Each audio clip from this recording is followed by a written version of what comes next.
And for more on the search for MH370, I'm now joined by Planey. He specializes in airline technology at HMPlaney Consultants. Welcome back to the show. You've spoken to us before about this case.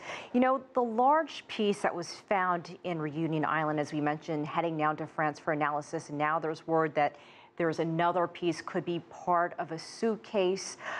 What's happening behind the scenes here? This is really an international effort. It is, and the part that is being taken to France right now will be analyzed by the BEA, which is the official France investigative agency for accidents and incidents related to aviation.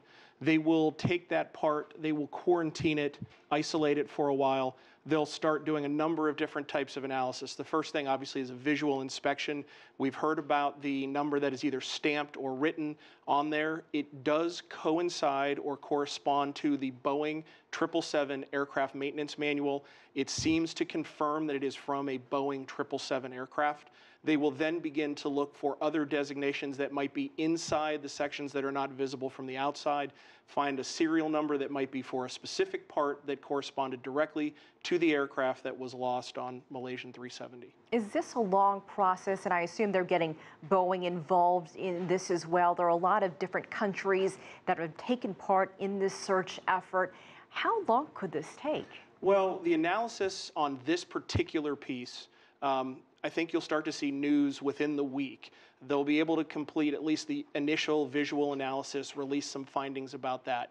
If they begin to disassemble the part, if they begin doing either structural or metallurgical analysis on the part, those tests and results will take longer to figure out exactly what caused this piece to come separated from the rest of the wing.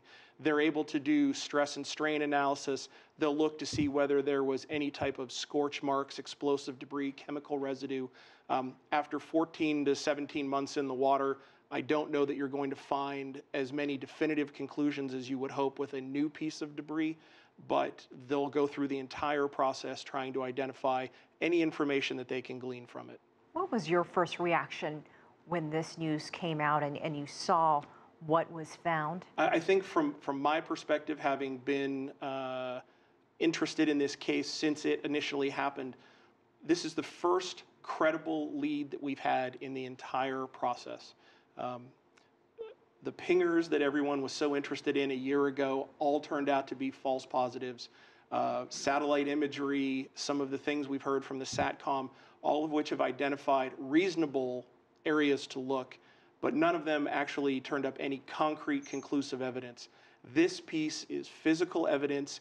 It does coincide with the ocean drift patterns and ocean current patterns, as we've heard from other experts.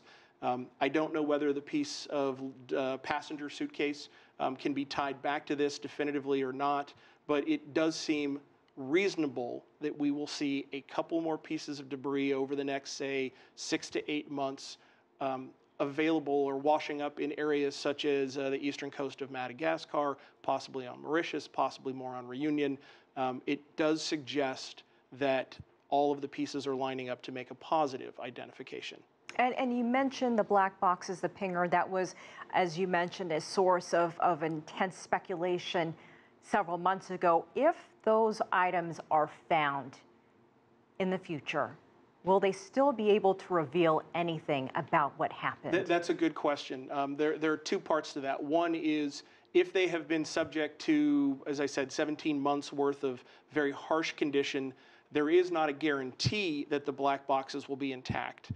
It may also have been a condition of the crash, although they're designed to survive any type of a crash.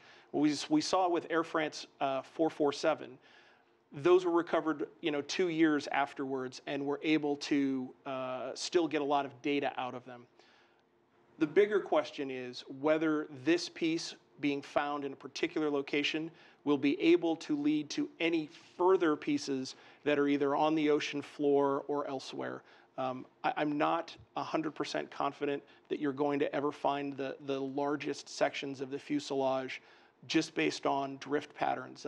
It would lead to a search area equal to the one that's already been done, but it does give a little bit of closure to those who are investigating to know that this aircraft, parts of it may have been recovered at this point. You can draw a few more concrete conclusions from it. All right, Michael Planey, as always, we appreciate your time. Thank you so much for joining us here Thank you for having me. on the show.